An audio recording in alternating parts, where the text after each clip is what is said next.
ગાંધીનું ગુજરાત છે એટલે ગાંધીના ગુજરાતમાં દારૂ બંધી છે, છતાં પણ દારૂ ધૂમ વેચાય છે અને દારૂ ઝડપાતો પણ હોય છે.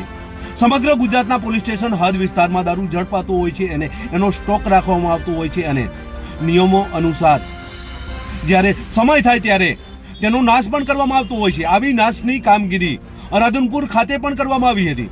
રાધનપુર ખાતે રાફરિયા હનુમાનની બાજુમાં આવેલ એક જગ્યા ઉપર રાધનપુર, સાતલપુર અને વારઈ પોલીસ સ્ટેશન હદ વિસ્તારમાં 19 ગુનાઓનો જે દારૂ ઝડપાયો હતો એ દારૂનો નાશ કરવામાં આવ્યો છે, જેની આજે વાત કરવી છે.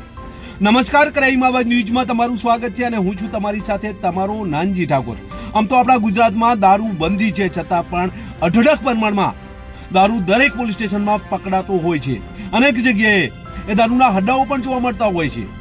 જ્યારે પોલીસ આ દારૂ ઝડપે છે ત્યારે એ જથ્થો એકઠી કરતી હોય છે અને પોલીસ સ્ટેશનમાં રાખવામાં આવતો હોય છે અને જ્યારે સમય મર્યાદા અથવા તો નિયમો અનુસાર તેનો નાશ પણ કરવામાં આવતો હોય છે.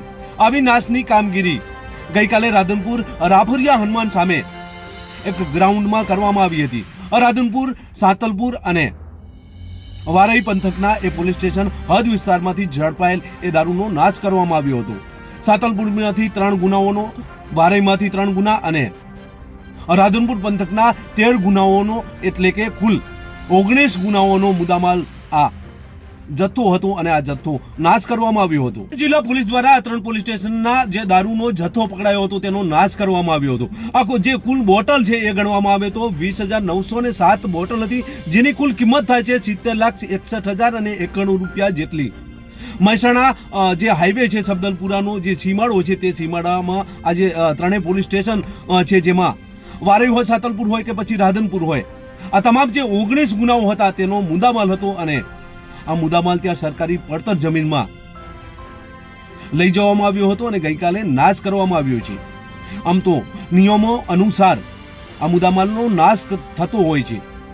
ભારતીય વિદેશી બનાવટની આ દારૂની બોટલો હતી અને રાધનપુર પોલીસ અને નાયબ પોલીસ અધિક્ષક આ તમામની હાજરીમાં નાશ કરવામાં આવ્યો હતો. બસ એ જ. જો તમે અમારી ચેનલમાં નવા છો અને આવા જ લેટેસ્ટ ન્યૂઝ જોવા માંગો છો તો અમારી ચેનલને અત્યારે સબસ્ક્રાઇબ કરો, જેથી આવનાર લેટેસ્ટ ન્યૂઝ તમારા સુધી પહોંચી શકે. નમસ્કાર.